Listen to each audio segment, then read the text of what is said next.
피해 증거 제1부 태동 1 1775년에서 1790년 1801년 배룬 점골 삼라만상이 꽁꽁 얼어붙은 칠흑 같은 어두움 강아지 울음소리가 살을 내는 바람 속에 묻어 들려왔다.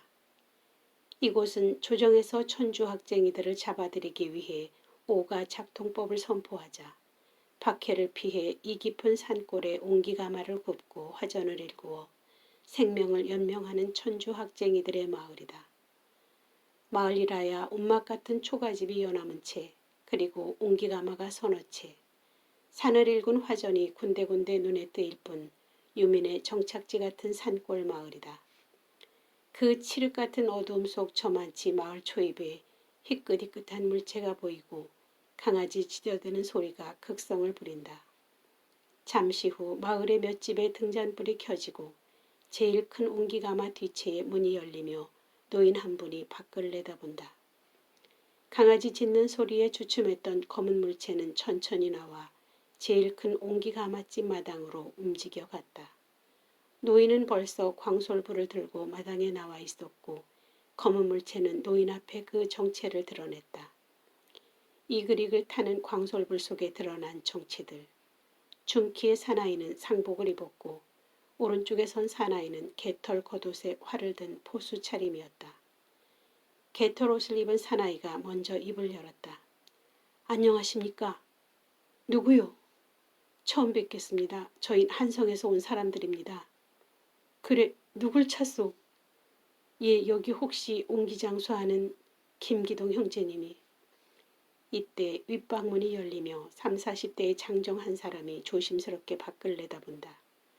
포수 차림의 사나이가 발견하고 인사를 한다. 안녕하셨습니까? 어서 오시오. 장정은 집신을 끌며 뛰쳐나온다. 용케 찾아오셨구만.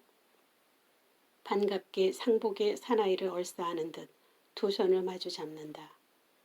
폐가 되지 않을런지 송구스럽습니다. 그게 무슨 말이오? 하여간 잘 오셨소. 어서 들어갑시다.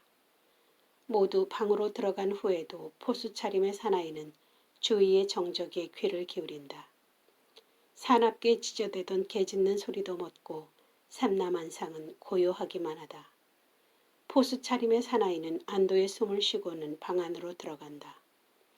포수 차림의 사나이는 허기지게 감자를 먹고 있고 상복의 사나이는 묵묵히 간발을 풀고 앉았다. 그래, 한양은 어떤가요? 김기동이 개털옷의 사나이에게 물었다. 선왕 생존시보다 더 삼엄합니다. 장정은 고개를 끄덕이며 노인을 본다. 노인은 깊은 한숨을 들이쉬며 그녀는 요기도 않고 왜 그 냉골에 앉았소? 이리 내려오시게나. 아닙니다. 여기가 편합니다. 아참, 인사 올리겠습니다. 한성에 사는 이상인이라고 합니다. 상복 입은 젊은이가 말했다. 그러자 포수 차림의 사나이가 넙죽 절하며 소인은 김한빈이라고 합니다. 그러자 김기동이 노인을 소개한다. 이분은 이 옹기마을 변수 어른이십니다. 난 한 그레고리오라고 하오. 변수 어른이 나직히 말했다.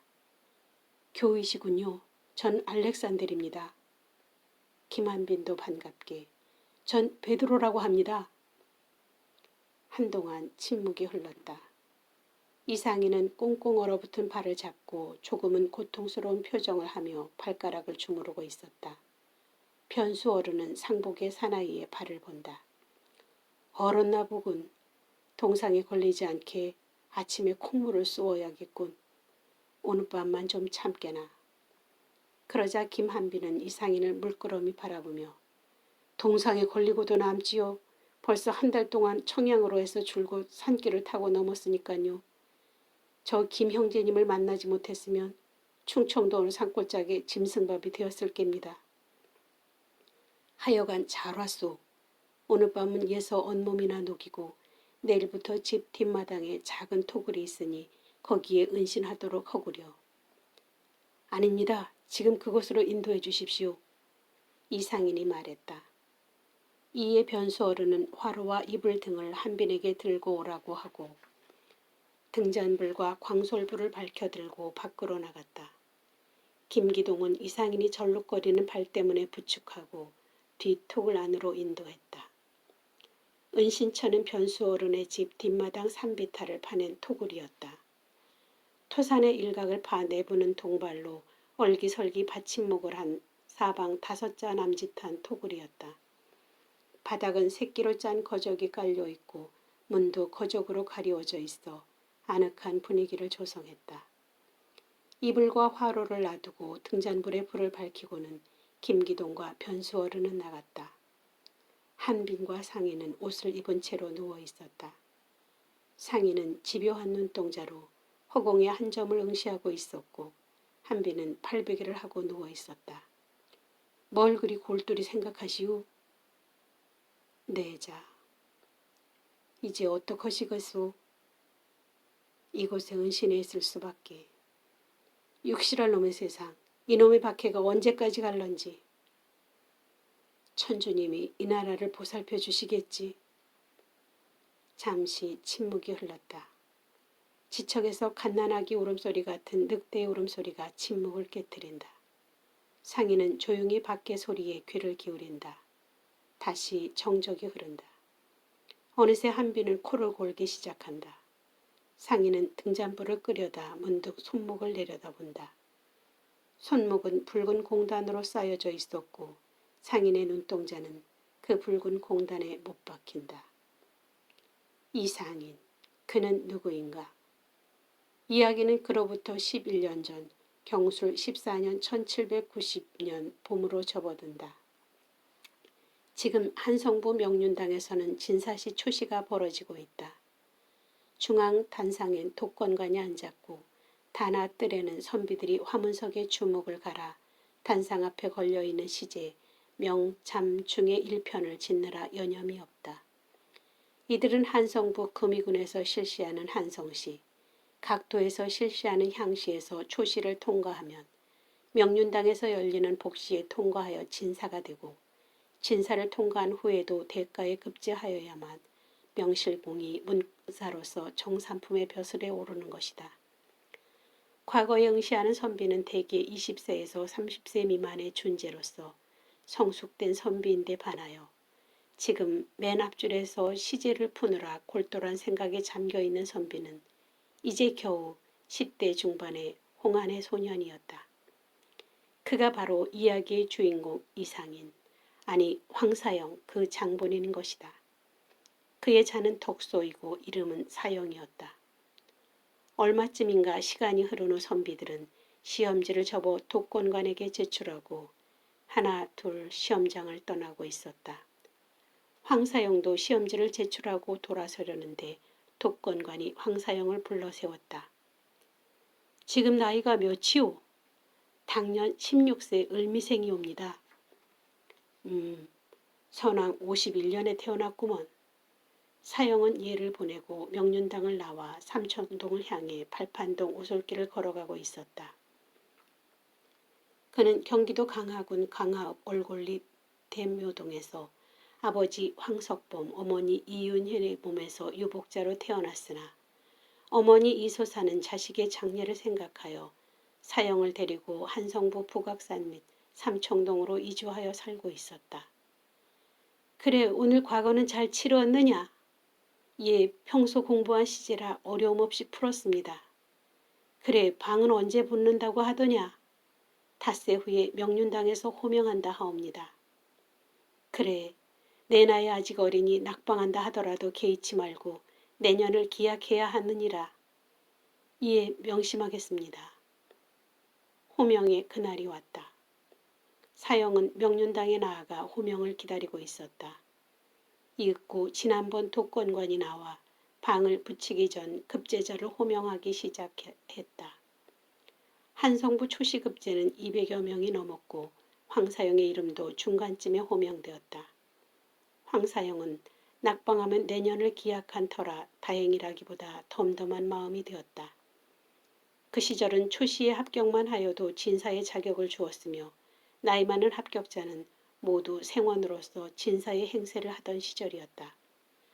독건과는 내년 봄에 복시가 이곳에서 거행될 것이며 복시를 거쳐 대과에도 응시하여 이 나라의 사대부로서 벼슬길에 오를 것을 당부하였고 이번 과거에서 가장 나이 어린 선비는 황사영이라고 발표하면서 앞으로 나와달라고 하였다. 사영은 돌아서려다 모든 사람의 시선을 받으며 독건관 앞에 나서게 되자 모든 사람은 황사영의 어린 모습에 탄복들을 하였다. 응시했던 선비들이 돌아간 후 독건관은 사영을 데리고 어전을 향해 걷고 있었다. 독건관은 사영을 어전으로 데리고 가 접견실에 기다리게 하고는 환관에게 무어라 말하더니 환관은 안으로 들어갔다. 잠시 후 임금 총조께서 몇몇 대신들과 같이 접견실로 나왔다. 사영이 엎드려 부복하자 임금께서 친히 사영의 앞으로 걸어나와 기특하게 사영을 내려다보고는 그대 나이 어린 선비 이름은 무언고? 이에 자는 독소이었고 이름은 사영이라 하옵니다. 본가는 어딘고? 창원 황씨이옵니다.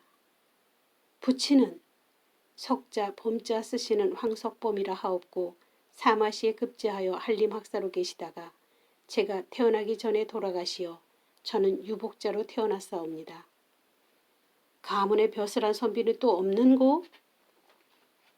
소인은 판윤공파로서 6대조 할아버님은 한성 판윤공을 지냈사옵고 7대조 할아버지는 2조 판서를 9대조 할아버님은 대제학을 10대조 할아버지께서는 가선대부를 11대 할아버지께서는 2조 참판 12대 할아버지께서는 공조 좌랑을 14대 증조부께서는 정원대부로서 공조 판서를 16대가 저희 아버님이십니다. 오호, 그래 선비 나이는 몇인고? 을미생입니다. 당년 16세이옵니다. 독건관이 옆에서 거들었다. 당년 16세라. 전하, 창원 황씨라면 장후공의 후손으로서 고려조부터 문무고관으로 나라의 공헌을 많이 남긴 것으로 아옵니다. 영의정 최재공이 더 한층 황사영의 가문을 들어 고하였다. 그래, 황공도 더더욱 연마하여 명년봄 복시에 응시하고 홍문관의 사대부로서 이날의 조정의 초석이 되기 바라거니와 20세가 되거든 짐이 그대를 중용하리라. 임금은 사영의 손을 잡고 치하하니 사영은 더욱 몸둘 바를 몰라 했다. 원래 왕은 척신이거나 고관대작이 아니고는 누구와도 사사로운 접촉을 하지 않는 법인데 이는 특별한 업무의 순간이 거행되었던 것이다. 소년 황사영은 이 기쁜 소식을 어머니에게 알리기 위해 팔판동 오솔길을 달려 삼청동으로 가고 있었다. 어머니! 대문을 박차며 뛰어들자 오냐 이제 돌아오느냐? 예 급제하였습니다. 그래 잘 되었구나. 급제 호명 후 어전에 가서 임금님을 배웠습니다. 아니 임금님을?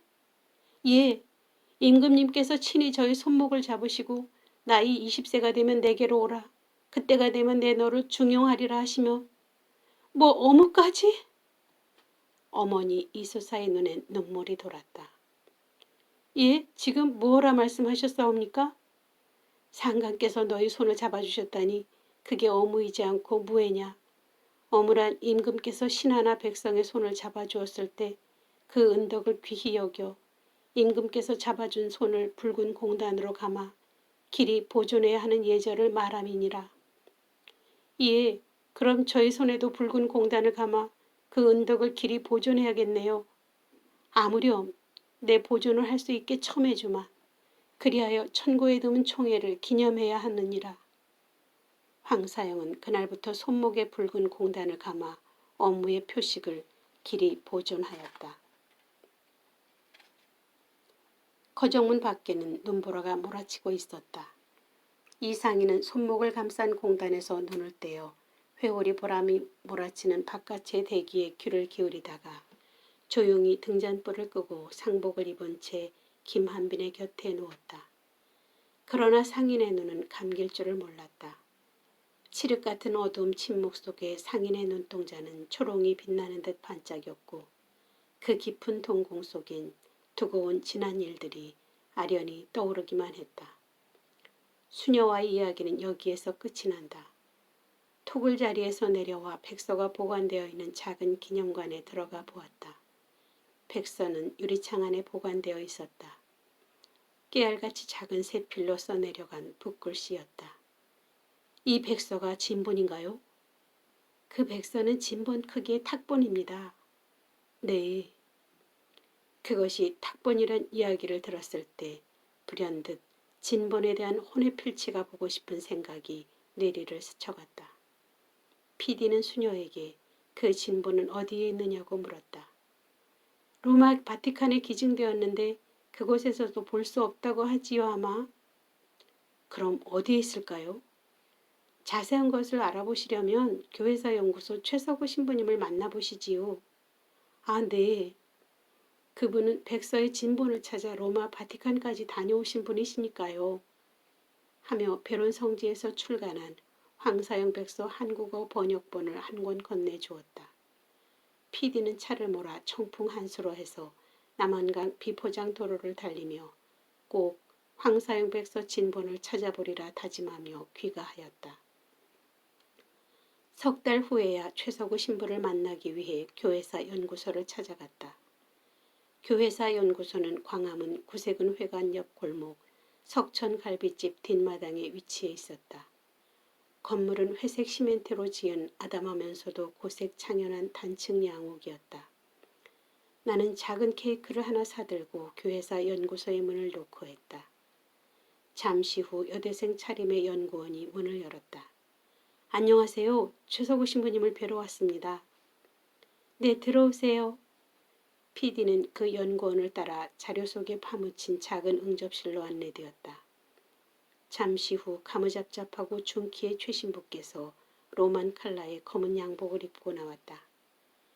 안녕하십니까. 전 방송국에서 드라마를 연출하는 전세권 모이세입니다. 최 신부는 조용히 머리를 주워기며 아무 말이 없었다.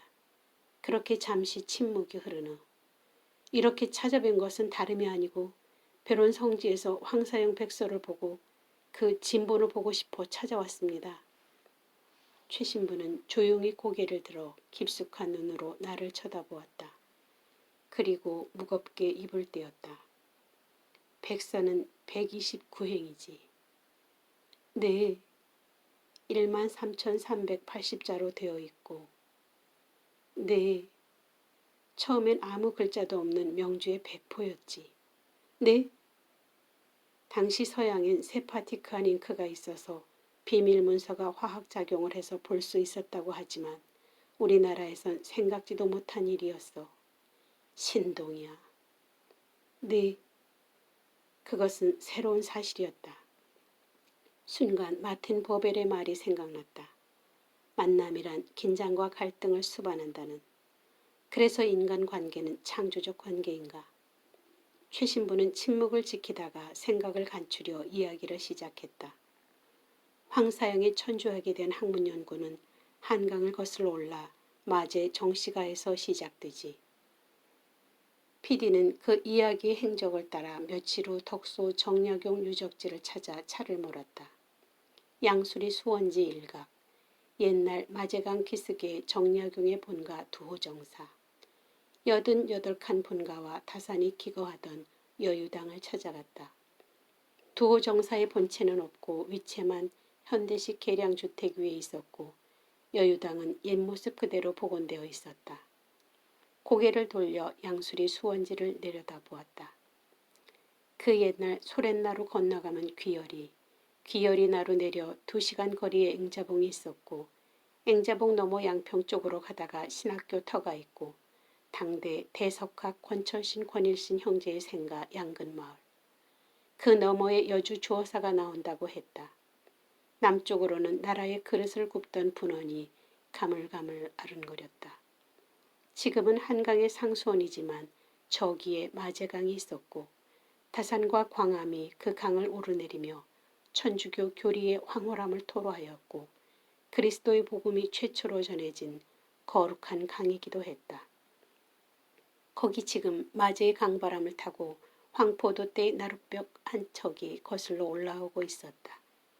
그 뱃머리에는 지금 막 뱃전을 스쳐 날아가는 청둥오리를 바라보며 홍안의 청년 황사영이 앉아서 언젠가 접했던 다산의 맞을 사계를 그린 소천 사시사를 떠올렸다.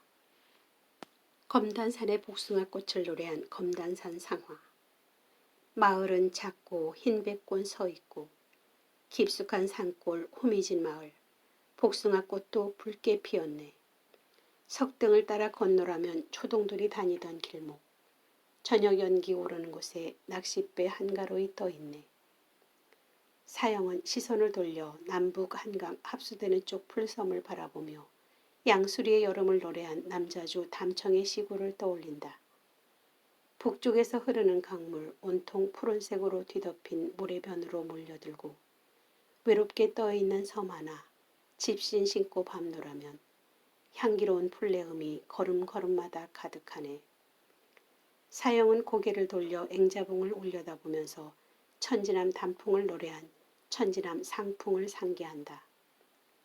화랑방 술을 사서 수레를 멈추고 보니 앵자봉 아래 그늘이 밤처럼 깊어가는데 이슬비 한가락이 울긋불긋한 단풍을 황홀하게 적시어 내리네. 그리고 두미협 관어에서 얼음판 강물 깨고 낚싯대 들이오니 천심 깊이서 물고기 찾아 찬바람 털모로 가리우고 흰눈 사이로 비낀 햇빛 그 아래 강물 속에서 큰빛 물고기가 번뜩이네. 다산이 노래한 풍경들은 시정이 조금도 뒤지지 않을 만큼 절경을 이루고 있었다. 사형은 평소 성학이라 믿어오던 주자학의 회의를 느끼고 당시 신학문인 실학과 서학에 관하여 알고자 다산 정약용을 찾아 마제강을 건너고 있는 것이다. 황사영은 디밋골 선착장에 내려 마제 정약용가의 본가를 향해 걸음을 재촉하고 있었다. 다산의 한성에서의 삶은 성균관 시생으로 있을 때에는 침식을 성균관에서 했고 홍문관 서리로 있을 때부터 남산골 회원마루에서 기거하고 있었으나 사형이 찾아간 즉 마현 두호정사 본가에 계시다 하여 마현을 찾아가는 길이었다. 다산에 부치는 진주 목사를 지내고 있는 정재원이요 넷째 아들인 정약용은 진사시 묵과에 급제한 사대부로서 학문과 예지가 뛰어난 학자로 이름이 널리 알려진 터였다. 사형이 88칸 두호정사 소술대문 앞에 당도할 것은 해가 중천에 뜬 한나절이었다. 대문은 닫혀 있었고 주인은 정적 속에 새소리만 한가로웠다. 계십니까? 아무 기척이 없다. 계십니까? 잠시 후 집신 소리가 들려왔고 대문이 열리며 가녀린 처녀의 얼굴이 밖을 내다본다. 누구신지요? 소생은 한성에 사는 황사영이란 사람입니다. 다산 선생을 뵈러 왔습니다만. 예, 들어오시지요. 처녀는 대문을 활짝 열고 사형을 맞이하였고 앞서 걸으며 사형을 정중하게 안내하였다. 황사영은 처녀가 인도하는 대로 마당으로 들어섰다. 저기가 사랑이옵니다. 거기서 잠시 기다리시오면. 예. 사형은 사랑채 쪽으로 처녀는 안채로 사라졌다. 사형은 기품 있는 정씨가의 운기를 호흡하며 잠시 서 있었다. 이윽고 안채 쪽에서 충정관을 쓴 20대 후반의 선비가 나오고 있었다. 안녕하시옵니까? 어디서 오시었소? 예, 소생은 한성부 삼청동에 사는 황자, 사자, 영자 쓰는 황진사시구먼. 예, 그렇습니다만 내 이번에 진사시 소문을 들어 익히 알고 있소. 나도 재작년에 문과에 급제하였고 윗형 자산형님도 이번 진사시에 급제하였소. 자, 안으로 듭시다. 정약용은 황사용보다 13년 연배이다. 29세의 다산과 16세의 황사영이 마주 앉은 곳은 사랑채가 아니라 다산의 서재에서였다. 잠시 후 장지문 밖에서 좀 전에 대문을 열어준 처녀의 소리가 들려왔다. 삼촌, 차 올리겠사옵니다. 오냐, 어서 들도록 해라. 예. 장지문이 열리고 차쟁반을 든 그 처녀가 들어와 사형의 옆에 다소곳이 앉아 차를 따랐다.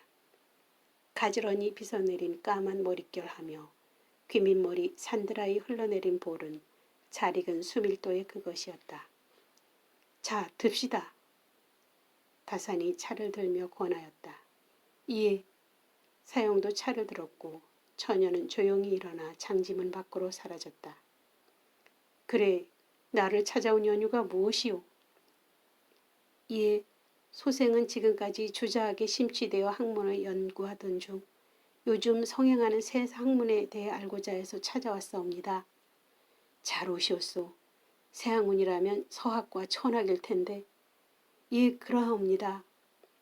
서학은 불초 하나만 내논할 수 있겠으나 천학이라면 나라에서 금하고 있지 않소. 예, 금일도 광나루에서 천주학쟁이들을 색출하느라 포졸들이 혈안이 되어 있습니다. 다사는 한동안 아무 말이 없었다. 파리한 얼굴로 침묵을 지키다가 무겁게 입을 열었다. 한동안 잠잠하더니 요즘에 와서 다시 소란스러운 것 같소. 사형도 한동안 침묵을 지키고 다산의 말을 기다리고 있었다. 참, 성호 선생을 아오? 예, 성호 이익 선생은 축종 7년에 태어나 영조 39년에 몰하신 대석학으로 숙종 31년에 중랑가에 급제하셨으나 형 되시는 분이 당쟁에 희생된 후 벼슬을 버리고 평생을 학문에만 몰두하시다가 유형원 선생의 학문을 이어받아 실학의 대가를 이루신 분 아닙니까? 그렇소. 지금으로부터 28년 전, 그러니까 본인이 태어나던 해 돌아가셨지요. 성호 선생께서 지으신 성호 사설과 과구록을 소장하고 계신지요. 그 책 이름은 내 가지고 있소. 다사는 서가에서 성호 사설과 과구록 두 책자를 꺼내 사형의 앞에 내놓았다. 오, 이 귀중한 책을 여기서 만나게 되다니. 사대문안 서방을 아무리 뒤져도 찾지를 못하였는데 이 책을 며칠만 빌려주실 수 없을런지요. 그리하오. 당장 내게 필요한 책이 아니니. 고맙습니다. 사형은 다산이 내주는 보자기에 책을 정하게 싸놓고 정좌하고 앉았다. 서학을 논하려면 우선 공서파, 신서파에 대해 알아야 할 것이오. 공서파는 성리학적 입장에서 천주학 비판을 이론적으로 강화하여 신서파를 경멸하려 하고, 신서파는 천주학에 대해 긍정적인 견해를 가지고 학문에 전념하고 있소. 그러니까 신서파는 이가환, 권철신, 그리고 본인과 윗형 두 분도 신서파에 속해 있는 셈이오. 우리는 유교 경전에 대한 새로운 해석, 주자하게 된 회의와 비판, 서양 문물에 대한 수용을 학문 내용으로 하고 있고, 성호 선생도. 다사는 주목을 갈아 구라파 천주지설 비오소신이라 쓰고 구라파 천주지설 비오소신이라 하여 천주학에 대해 명백히 거부하고 유교의 입장을 견지하였으나 천주를 유교의 상제와 동일시하고. 다사는 다시 붓을 들어 화선지에 아래와 같이 썼다. 불시 측 정멸이기 서학 측 파유 실용처라고 쓰고는 불시 측 정멸이기 서학 측 파유 실용처라고 하여 천주학의 실용적 기능과 교화적 역할을 인정하였소. 즉 성호 선생께서는 천주학을 종교적 차원에서는 거부하였지만 그 실용성은 인정하여 모호한 입장을 취하기도 하였지요. 말씀 잘 들었습니다. 그런데 좀 전에 윗형님 두 분을 말씀하셨는데 두 분이시라면 호는 서남 이름은 약종 그리고 자산 약전 두 분이요. 예, 서남 자산. 약전 형님은 서학에 심취하고 있어. 그런데 이번 진사시에 급자시였으나 학문에 더욱 뜻을 두고 계시고 천학이라면 둘째 형님 서남 약종 형님이요. 형님 댁은 강 건너 분원이오만 성교일이 있을 때는 이곳 사랑채에서 회합과 연구를 합니다. 황사영은 다산에게서 실학과 서학에 관한 이야기를 듣고 천학에 대한 이야기는 서남 형님이 마침 여행 중이라 며칠 후에 다시 찾아와 듣기로 하고 삼청동으로 돌아왔다.